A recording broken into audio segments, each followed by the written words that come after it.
So hi guys, mayong gabi. So kay balumog nga nung tutudo kayo ko og pang-recruit ani nga akong trabaho tungod kay pakit-on ta mo guys ha kung unsa kada ko ang incentives kung na kay madala nga teacher ani nga platform.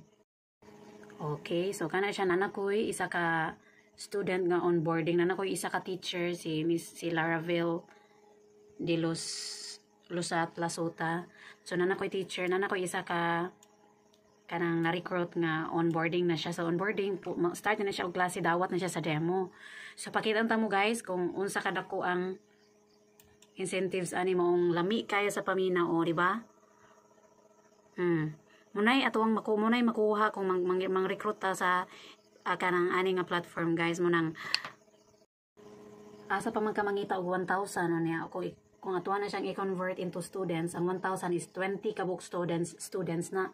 So, mas kapoy magyaw-yaw, ka 20 ka magyaw-yaw, kaysa magyaw-yaw og line-line nga lesson, kaysa magkuan ka, mag-recruit ka nga kasara ka mo istorya. O, di ba?